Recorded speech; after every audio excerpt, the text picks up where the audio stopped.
The heavy scent of aged oak, turpentine, and decades of dust has always been the only honest thing in my life. At 62, my hands are no longer as steady as they used to be, but they know the truth of things. For the past 6 months, every single breath I drew was tied to the canvas of a Gilded Age landscape resting on my easel here in Hudson Valley. I spent 6 grueling months scraping away the lies of previous restorers, bringing the original colors back to life. People look at art and see beauty. I look at art and see survival. 32 years ago, my world narrowed down to a hospital room and a pair of tiny hands. When my husband died in a construction site accident while Lucas was just 7, the world offered me two choices: break completely or build something from the ashes. I chose the latter. I didn't inherit a single dime. I built my reputation from zero, calloused my fingers over antique wood and centuries-old paint, and clawed my way up to become the top art appraiser on the East Coast and a multi-million-dollar architectural restoration consultant. Every brick of my success was laid with my own sweat. Every dollar in my bank account carries the ghost of my solitary nights.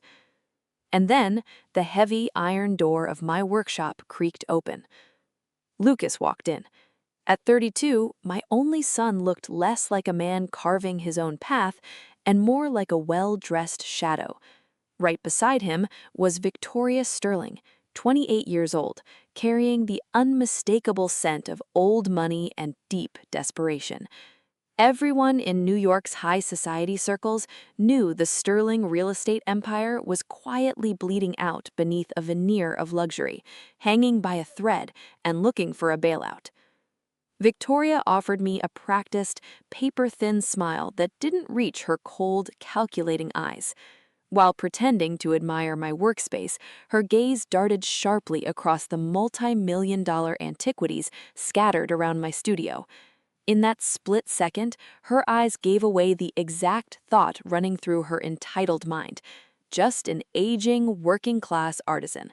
To her, my life's work was nothing more than blue-collar labor beneath the dignity of her pedigree.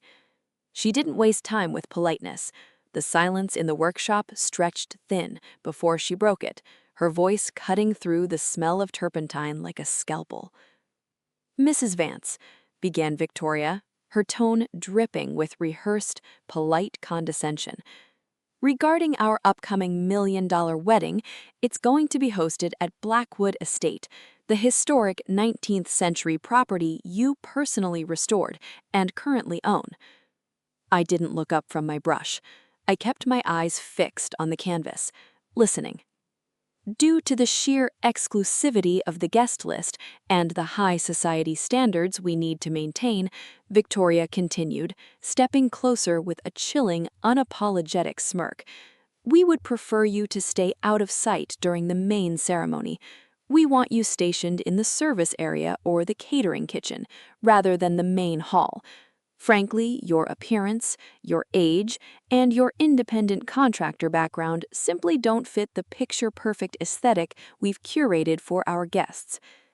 There it was, the exact boundary line drawn by blood and class. I slowly turned my head to look at my son. Lucas stood right beside her, his shoulders caved in, his eyes glued to the wooden floorboards. He couldn't even meet my gaze. The guilt of a coward paralyzed him, terrified that standing up for his own mother would cost him his ticket into the Sterling fortune. He traded his own mother's dignity for a seat at their collapsing banquet. A lesser woman would have thrown her brushes, a weaker soul would have wept, screamed, or played the victim. But I am Eleanor Vance. I didn't spend decades surviving the harsh edges of this world to break down over the shallow cruelty of a desperate girl and a spineless son. Instead, I lowered my brush, wiped my hands on a rag, and looked straight into Victoria's triumphant eyes. A calm, terrifyingly serene smile touched my lips.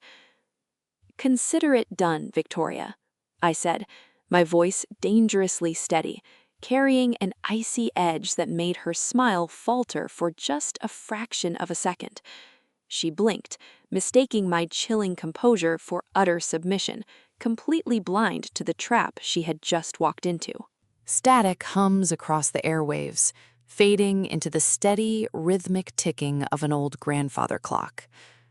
You know, there is a very distinct kind of poison that creeps into a person when they spend too long starving for a seat at a table that doesn't belong to them. Lucas had always been ambitious, but ambition, left unguided, rots into something unrecognizable. In the days following that suffocating dinner, my son stopped being my son. He became a ghost wearing his face, haunting the quiet corners of my woodworking workshop with an unnatural frequency. He didn't come to check on my health, nor did he come to share a cup of black coffee like he used to when he was a boy. No, his eyes were always darting toward the iron-reinforced filing cabinets in the corner. He hovered over the heavy oak desks, casually, or rather painfully obviously, probing into the legal deeds of the Blackwood estate. He wanted to know where the physical titles were kept. He wanted precise valuations of the $45 million art collection I had spent decades curating, piece by hard-fought piece. Every question he asked was laced with a rehearsed casualness that made my stomach turn. Then came the script. I could practically hear the echo of Victoria Sterling's voice vibrating behind my son's teeth every time he opened his mouth. One afternoon, as the dust motes danced in the shafts of sunlight cutting through my workshop window, Lucas leaned against my workbench and let out a manufactured sigh of exhaustion. "Mom, let's be realistic," he said, his voice carrying that brittle, defensive edge of someone trying to convince himself as much as me. "You're getting older. Managing a massive estate like this, keeping track of trusts, galleries, and legal registries, it's exhausting. Why carry that weight? We're young. We have the energy, the social circles, the vision. We need complete legal ownership so society actually takes the Vance-Sterling alliance seriously." I didn't yell. I didn't throw a chisel at his head or shatter a coffee mug against the concrete floor. When a wolf walks into your house wearing sheepskin, screaming only alerts the pack. Instead, I stayed completely silent. I watched the subtle twitch in his left eye. I watched how his fingers nervously drummed against my workbench, a nervous habit he had possessed since he was 7 years old whenever he lied to me. I watched the way his posture screamed impatience, stripped entirely of any lingering warmth or filial respect.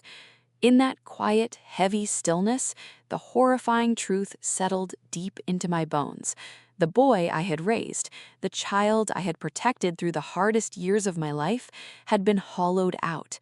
He was so utterly blinded by the cheap glitter of the Sterling family's wealth and social prestige that he was actively selling off his own mother for a front-row seat to their hollow theater. The Sterling family didn't wait long to seal the deal. 2 days later, a courier delivered a thick, leather-bound portfolio to my front gate. It wasn't a wedding invitation. It was a tactical strike disguised as legal paperwork. Hundreds of dense, suffocating legalese meticulously crafted by a battery of high-priced corporate attorneys. The core demand was simple, predatory, and absolute. A blanket transfer of total management and ownership rights over the Blackwood estate and all associated liquid assets, neatly packaged as a generous wedding gift from mother to son. On the evening before the wedding rehearsal, Lucas stood before me in the grand drawing room, holding a fountain pen out like a golden scepter. Victoria and her family were waiting just down the hall, hovering by the double doors like vultures smelling fresh blood, utterly certain that the carcass was already theirs. He pushed the document toward me, his smile wide and blindingly confident. "Just sign on the dotted line, Mom. Let's make this official." I took the pen from his trembling hand. I didn't rush. I flipped through the pages slowly, my eyes tracing the malicious clauses designed to strip me of my legacy before the ink had even dried. Then I looked up, offering him a soft, almost affectionate smile that made his breath catch in his throat. I whispered, the words slipping out of my mouth like smooth, cold glass. "Don't worry, my boy. A gift this heavy deserves the right audience. I'll sign it tomorrow night, right here in this room, with everyone watching." I handed the pen back. My sudden, unnatural compliance hit him like a physical blow. He blinked, momentarily thrown off by how easy it had just been, before a triumphant, greedy grin overtook his features. He turned and walked away, completely unaware that the trap he thought he was springing was actually closing around his own neck. The heavy, suffocating air inside the grand ballroom of Blackwood Estate hummed with the hollow resonance of a dying empire playing dress-up. Outside, long rows of imported white roses lined the historic gravel paths under the bright afternoon sun. But inside, the atmosphere reeked of desperate pretense and borrowed money.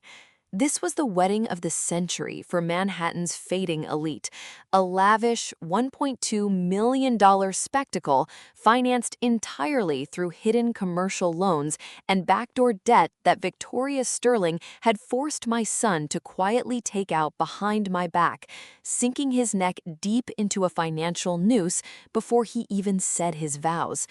Every single crystal chandelier, every ounce of imported caviar, and every golden fork was paid for by a ticking bomb of unpayable liabilities, masked as corporate prosperity. Halls echoed with constant chatter as hundreds of elite guests, draped in designer gowns and dripping with heirloom diamonds, filled the sprawling venue, whispering behind gloved hands and laughing with that brittle, razor-sharp edge unique to people who measure human worth strictly by bank balances, trust funds, and ancestral bloodlines. They were vultures circling a carcass, entirely oblivious to the fact that the lavish feast they were consuming was built on absolute quicksand. I arrived precisely on schedule at the front iron gates. I didn't wear a flashy, rented designer evening gown or try to blend into their superficial world of plastic smiles and hollow handshakes. Instead, I wore a tailored ash gray silk suit, classic, understated, and impeccably sharp, carrying the quiet, unyielding dignity of a woman who built the very foundation these arrogant parasites were standing on. The heavy mahogany double doors swung open, and I stepped into the grand foyer. Before I could take a second breath, two towering private security guards, hired by the Sterling family, abruptly stepped forward, crossing their heavy arms to block my path. A ripple of sharp, curious whispers swept through the nearest cluster of elite guests as all eyes snapped toward the sudden disturbance, hungry for a scandalous scene. Victoria materialized from the crowd, her lips curled into a toxic, performative smile meant for public consumption. She didn't even bother keeping her voice down, wanting every influential eye in the room to witness her petty cruelty and absolute dominance. "Oh, Mrs. Vance, I explicitly told you to use the service entrance by the kitchen wing. Please don't let the working-class fatigue of an old craftsperson ruin the pristine aesthetic we've curated for our guests." A wave of muffled, smug laughter rippled through the gallery. Victoria stood there basking in her triumph, completely convinced she had successfully cemented my place at the bottom of the social food chain. Before I could utter a single syllable, Lucas pushed his way through the murmuring crowd. The man who stood before me bore no resemblance to the proud son I had raised. He was a hollowed-out corporate shell, shivering with absolute panic at the thought of social rejection. Instead of stepping between his bride and his mother, he grabbed my arm with an ungentle, frantic grip and violently hauled me away from the bright lights of the main hall, shoving me into the dark, narrow service corridor leading straight toward the kitchen doors. His face was flushed with ugly, desperate rage, his voice dropping into a harsh, venomous whisper right beside my ear. "For God's sake, Mom, stop trying to humiliate me in front of my wife's family," Lucas hissed, his fingers digging painfully into my sleeve. "Just stay right here in this corner. As soon as the ceremony is over and you sign those property transfer papers, you can go wherever you want. Just keep out of sight." I didn't scream. I didn't wrench my arm away or throw a tantrum like a cornered animal. I simply stood frozen in the cold draft of the service hallway, turning my head slowly to look straight into my son's eyes. There were no tears in my vision, only an absolute, terrifying stillness, the chilling calm of a mother whose heart had turned to stone, completely letting go of every shred of hope, love, and expectation she had ever harbored for him. I looked at him, really looked at him, seeing the absolute moral bankruptcy of a man who would sell his own mother for a counterfeit crown and a failing family name. Lucas blinked, suddenly unnerved by the absolute deadness in my gaze. He dropped his hand, turned on his heel, and fled back toward the sparkling lights of the grand hall, desperate to return to his gilded cage. He had no idea that the cage was about to lock forever, and the heavy iron key had already been thrown away into the dark, deep abyss. The blinding glare of the crystal chandeliers overhead cast an artificial, ruthless brilliance across the packed grand ballroom, reflecting off the expensive diamond necklaces and sparkling champagne flutes of people who lived entirely on borrowed time. Outside, the evening shadows were beginning to stretch across the manicured lawns of Blackwood Estate, but inside, the atmosphere was a furnace of electric anticipation. The wedding ceremony had reached its absolute zenith, and the air was thick with the suffocating scent of triumph, or what the Sterlings foolishly believed was an unassailable victory. Underneath the cascading floral arches, Victoria and my son Lucas stepped up onto the raised mahogany dais, bathed in the warm glow of professional spotlights, while the low, rhythmic hum of media cameras filled the silence like a swarm of mechanical hornets waiting to strike. Victoria stepped forward, her manicured fingers gracefully tapping the head of the polished wireless microphone. She flashed a practiced, saccharine smile toward the sea of wealthy socialites, Wall Street investors, and international journalists gathered below, knowing that every major financial tabloid in New York was broadcasting her words live to the public. Her voice, smooth and dripping with performative affection, echoed cleanly through the state-of-the-art sound system, commanding absolute silence from the hundreds of elite guests in attendance. Thank you all for sharing in our profound joy today, and especially my wonderful parents for their unconditional love and guidance, Victoria announced into the mic, her tone ringing with a public triumph that barely masked her underlying ruthlessness. This grand celebration is not merely the union of two hearts, but a monumental turning point as the Sterling lineage officially integrates and assumes complete legal stewardship of the historic Blackwood estate, along with its priceless $45 million fine art collection, fully legalized and bound by the absolute, unconditional consent of the groom's family. A murmuring of astonished whispers rippled through the front rows.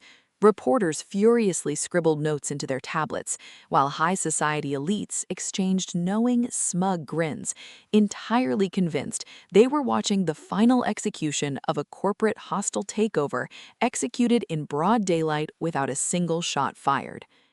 Victoria didn't stop there. She wanted the kill shot recorded from every possible angle for the morning papers and financial newsreels. Her eyes scanned the crowded room until they locked on the dark, narrow service corridor near the kitchen where Lucas had shoved me minutes earlier. She raised her hand, pointing a sharp, manicured finger directly into the shadows where I stood in total isolation, drawing every single eye in the massive room toward me. And now, we invite Mrs. Vance to step forward to the dais to formally sign over the final legal certificates before all of you. Victoria called out, her voice dripping with venomous hospitality and forced warmth, openly inviting the entire room to witness my final public degradation. Beside her on the platform, Lucas broke into a wide, triumphant grin, blinded entirely by the promise of corporate status and social validation. He reached inside his tailored tuxedo jacket and pulled out the thick leather folder of asset transfer documents, holding the heavy leather folder high in the air like a conqueror displaying the spoils of war to his subjects. The sudden movement triggered a chaotic frenzy among the press corps. Dozens of professional cameras pivoted instantly toward the back of the hall, and a blinding wall of camera flashbulbs began firing off in rapid succession, turning the dim hallway into a strobe-lit stage directed entirely at my face. Every single person in that room held their breath, waiting for the frail elderly craftsperson to break under the immense pressure of elite society. They expected me to shuffle forward with a broken spirit, carrying the visual stamp of a humiliated, defeated old woman hiding her face from the flashing lights, weighed down by the heavy betrayal of her own flesh and blood. They wanted a public spectacle of total, unmitigated surrender, a pathetic display of submission to cap off their cruel victory over my life's work. Instead, I straightened my ash-gray silk lapels, took a slow, grounding breath, and began to move forward into the blinding light without a single trace of hesitation or doubt. I didn't rush, and I certainly didn't cower. The murmuring crowd automatically parted as I stepped out from the shadows and moved down the center aisle, the heavy leather soles of my shoes clicking rhythmically and sharply against the polished Italian marble. I kept my chin high, my shoulders squared, and my gaze fixed straight ahead with an absolute chilling composure. There was no hesitation in my stride, no shadow of fear or regret in my eyes.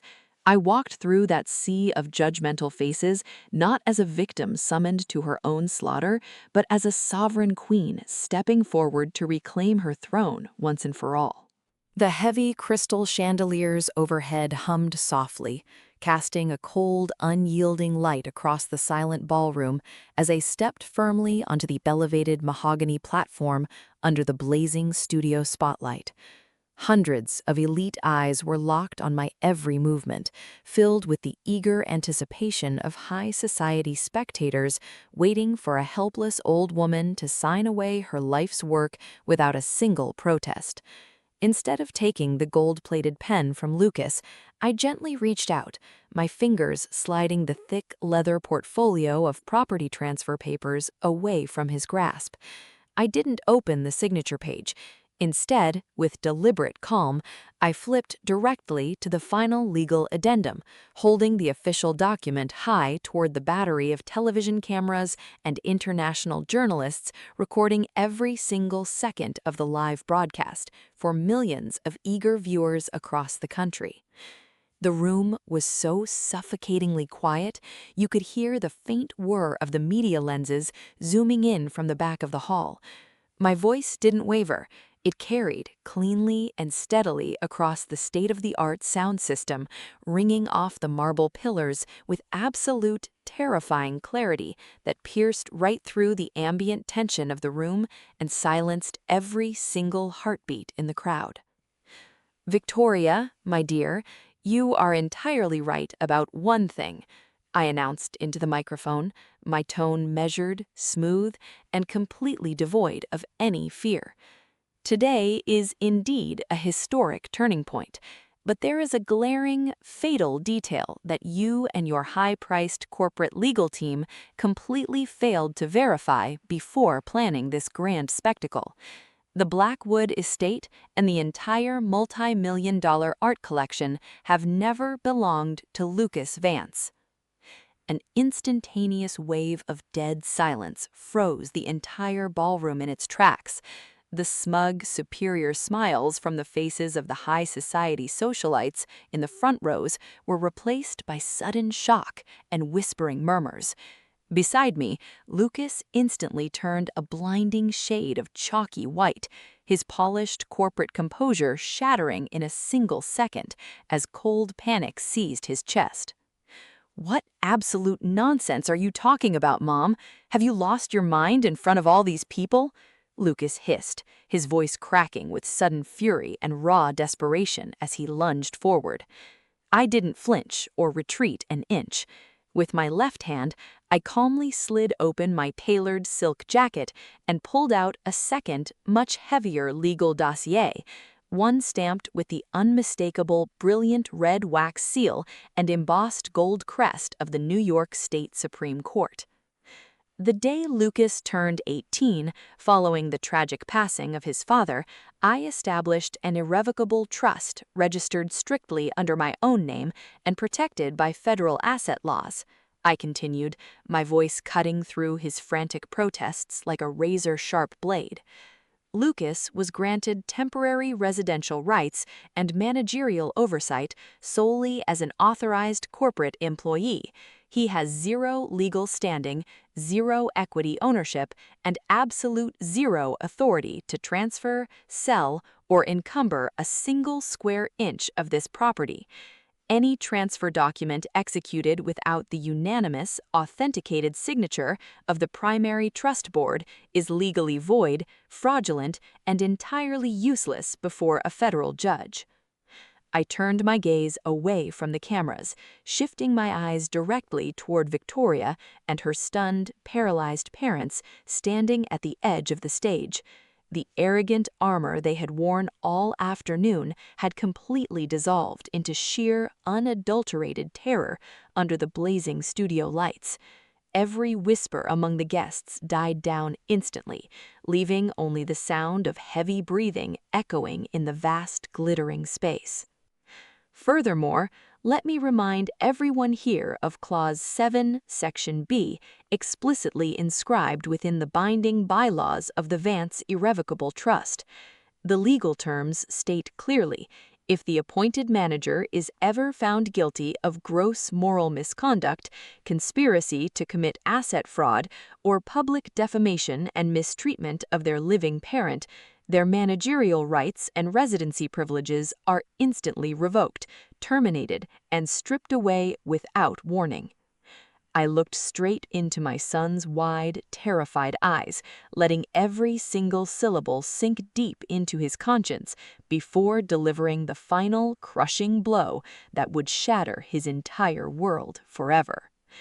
Today, in the presence of all witnesses and international media, I officially activate the forfeiture clause, I declared, my voice echoing across the silent hall with the finality of a judge passing a death sentence.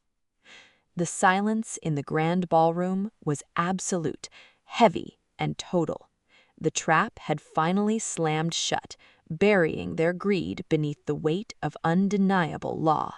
Arthur Sterling, the patriarch of the Sterling Corporation and Victoria's father, could no longer contain his mounting fury as the financial reality of the situation threatened to crush everything he had built over a lifetime of ruthless business dealings. He stood up so abruptly, his heavy mahogany chair scraped loudly against the polished marble floor, his face completely drained of any natural color, leaving him looking sickly and ghost-white under the glaring studio lights as he pointed a shaking finger toward the elevated platform where I stood in absolute triumph. "You old lunatic, you will pay for every single cent of this public humiliation," Arthur roared, his voice cracking with uncontrolled rage and desperate panic as private security guards nervously shifted nearby. I didn't let his shouting intimidate me or disrupt my calm composure. Instead, I simply turned my head, offering him a quiet, measured look that carried a chilling sense of absolute pity rather than anger. There was no need to engage in a noisy shouting match with a drowning man, especially when the facts spoke with such devastating finality. The state-of-the-art microphone picked up only the steady, unyielding rhythm of my breathing as I calmly reached back into my tailored portfolio and pulled out a second, much thinner document, an official, heavy stock paper bearing the embossed gold seal of the National Fine Arts Appraisal Association, complete with all the necessary federal validation markers and legal signatures that verified every single claim I was about to make before the global audience. As the sole surviving master appraiser and founding director of this historic estate, I allowed my gaze to sweep slowly across the glowing oil paintings surrounding the ballroom walls, letting the heavy, suffocating silence build intense anticipation among the millions of viewers watching the live stream at home. Every single masterpiece that the Sterling family and their financial backers had been proudly displaying as physical collateral to secure multi-million-dollar bank loans and impress their institutional shareholders, today were nothing more than high-grade replica prints that I had personally commissioned weeks prior just to test their relentless greed and arrogance.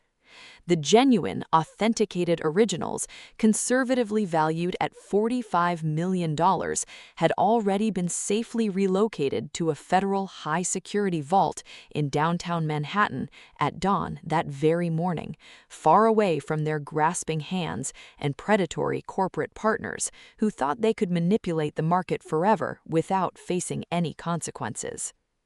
Holding the official appraisal revocation notice high for the high-definition cameras to capture in crisp detail, I exercised my absolute legal rights as the copyright holder and creator of the original certifications, officially voiding every single authenticity document currently claimed by the Sterling corporate syndicate.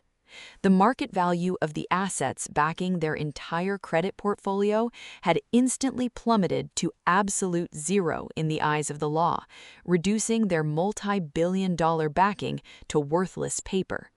I watched the grim realization wash over their faces, knowing there was no escape from the trap they had walked into willingly, sealing their doom once and for all before the eyes of the public.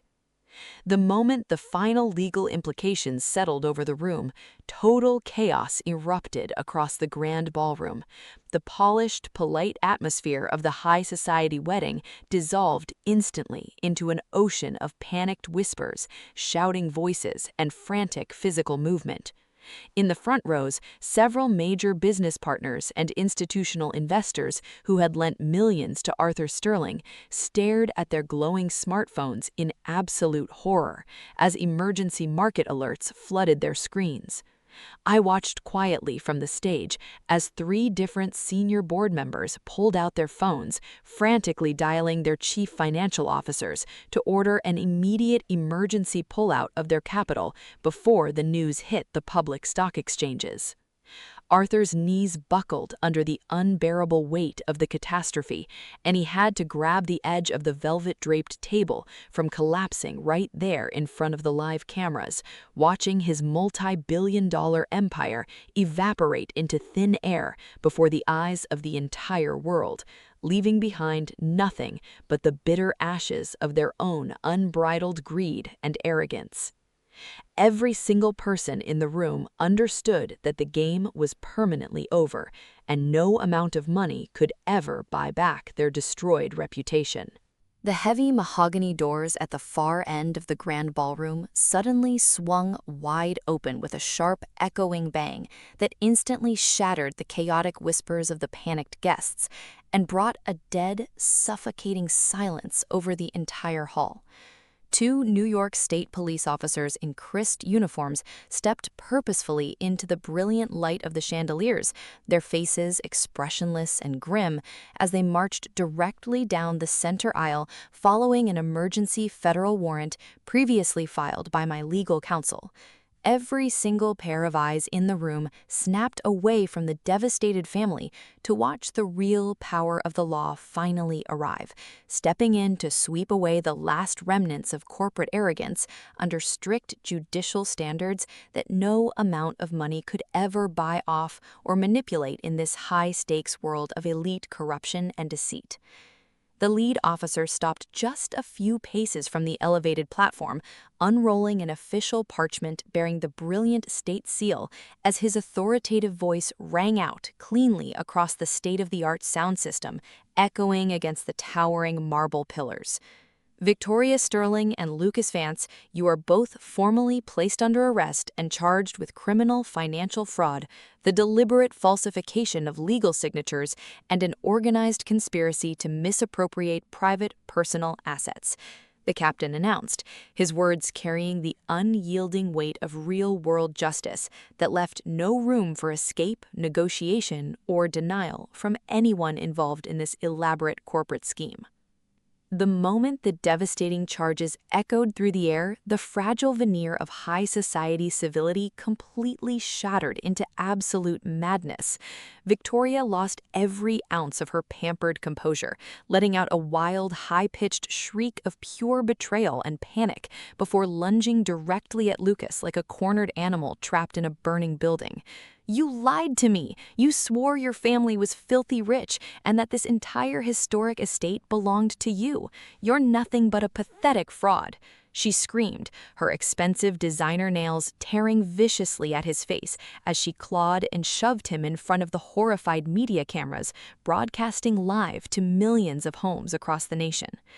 Lucas offered no defense whatsoever, completely broken under the crushing realization of his absolute ruin, as he dropped heavily to his knees right there on the polished marble floor, burying his face in his shaking hands, while hundreds of elite guests looked down upon him with cold, unforgiving contempt. He had lost everything: his false status, his stolen empire, and the superficial affection he had traded for his own soul. He knelt there, shivering in the brilliant studio lights, completely paralyzed by the sheer magnitude of the disaster he had brought upon himself through his endless greed, vanity, and unbridled ambition, watching his entire life disintegrate into dust before the eyes of the world. Realizing that their corporate survival hung by a thread and that their own family empire was actively collapsing in real time, Victoria's parents didn't even pause to look back at their weeping, hysterical daughter. They turned and bolted frantically toward the exit, pushing past the blinding media flashes and desperate to reach their waiting limousines so they could manage their plunging stock values before the public market officially opened for trading. Not a single person in that wealthy, ruthless circle dared to offer them a helping hand or look back at the pathetic wreckage of the wedding they had spent months planning for their public image and social climbing. The police officers stepped forward without hesitation, clicking cold steel handcuffs tightly to Lucas's wrists and lifting him roughly to his feet as the camera lenses flashed continuously, capturing every single humiliating second for the morning headlines across the globe. I stood in quiet, absolute silence on the elevated stage, watching them lead him away beneath the glittering crystal chandeliers that suddenly felt clean, clear, and purified of all deceit. The bitter storm had finally passed, leaving nothing behind but the quiet truth of what remains when false pretenses are stripped away from human nature.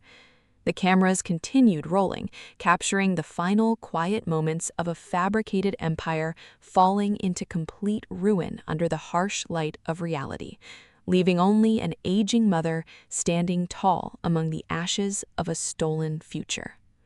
As the echoes of their hasty retreat faded into the empty hallways, the vast ballroom returned to a profound, unshakable peace. The glittering lights no longer felt blinding or oppressive. Instead, they illuminated a fresh beginning, built not on lies and stolen assets, but on undeniable integrity, unwavering personal strength, and hard-earned justice that will endure forever without compromise. As the flashing lights of the media vans and police cruisers finally faded down the long, winding drive, the heavy silence of the night settled back over the Blackwood estate like a comforting, protective blanket. The grand ballroom, which had been buzzing with hollow laughter and greedy ambition just an hour earlier, stood completely empty, echoing only the faint hum of the cooling crystal chandeliers. The expensive champagne flutes were left half full on tables draped in white linen, abandoned alongside the discarded programs of a wedding that promised high society a glorious union, but delivered absolute ruin instead. There was no music left, no arrogant chatter from social climbers, and no more deceit hiding beneath expensive designer suits. Everything had returned to the deep, natural quiet that this historic home had known for generations before the storm arrived. I walked slowly through the deserted corridors away from the front hall, my footsteps falling softly against the polished hardwood floors. I didn't head toward the main drawing rooms or the sprawling guest wings where the panic had played out. Instead, I made my way down the quiet stone corridor toward the back of the estate, opening the heavy wooden door to my private art restoration studio. The room smelled faintly of natural linseed oil, turpentine, and aged linen, a familiar grounding scent that had comforted me through decades of meticulous work and solitary reflection. I switched on the single overhead brass lamp, casting a warm golden pool of light directly across my heavy oak workbench, where an unfinished 18th century canvas rested on the easel. The painting had been waiting there for weeks, its delicate colors partially obscured by time and neglect. Without changing out of my tailored jacket, I pulled up my old wooden stool, picked up a fine-tipped sable brush, and dipped it gently into a small jar of amber varnish. Leaning in close, my hands steady and deliberate, I began tracing a fine, faded line along the edge of the subject's cloak, restoring the subtle shadow that had been lost beneath layers of accumulated grime. Working on a historic masterpiece always required a cold, objective kind of honesty that many people spend their entire lives avoiding. You cannot simply paint over structural rot or hide a deep canvas fracture with a fresh coat of bright surface gloss. Sometimes, as I looked closely at the delicate strokes, you are forced to scrape away the entire corrupted layer, stripping the painting down to its bare, raw foundation, no matter how painful or destructive the process might feel at the moment, just to save the core structure from rotting away completely. The realization settled warmly into my chest as I worked in the quiet room. Human relationships and family ties are no different. When greed and betrayal poison the foundation, you cannot save what was built on lies. You have to let it burn down to the studs so that truth can finally take root. Putting the brush down on the wooden tray, I stood up and walked over to the tall, arched bay window that looked out toward the dark, rolling expanse of the Hudson Valley. Thick autumn mist was quietly rising from the riverbanks, blanketing the silent trees and swallowing the distant highway lights in a soft, impenetrable haze. Looking out into the night, I felt a profound, untethered sense of lightness wash completely over me, clearing away the lingering chill of the evening. True wealth has never been measured by the size of a corporate portfolio, the volume of hollow applause from high society circles, or the number of people willing to bow down to a false name. Real abundance lives entirely in the quiet strength of your own autonomy, the preservation of your personal dignity, and the unshakable peace of a mind that has weathered the worst storms and refused to break. Life, in all its quiet fairness, never makes room for unbridled greed, betrayal, and cruelty. When the smoke clears and the stage lights finally turn off, human dignity cannot be bought, sold, or faked by anyone. Standing there in the gentle glow of the studio lamp, I knew the hardest part of the journey was finally behind me. What remained was simply the quiet, enduring beauty of a life reclaimed on my own terms. Before we say goodbye, I want to talk to you for just a moment. Wherever you are right now, what city are you sitting in, and what time is it on your clock as you watch this? Let me know in the comments below so I can see just how far this story traveled to reach you. More importantly, looking at this story, what is the biggest lesson you are taking away today? Is it about the strength to stand back up when everything is stripped away, the courage to walk away from toxic bonds, or the realization that human dignity and self-respect can never be bought with a price tag? Drop your thoughts in the comments. I read every single one, and I would love to know how this resonated with you. If this story touched your heart, please hit the like button, share it with someone who needs to hear it today, and subscribe to the channel so you never miss our next story. Thank you so much for watching. Stay strong, protect your peace, and I will see you in the next video.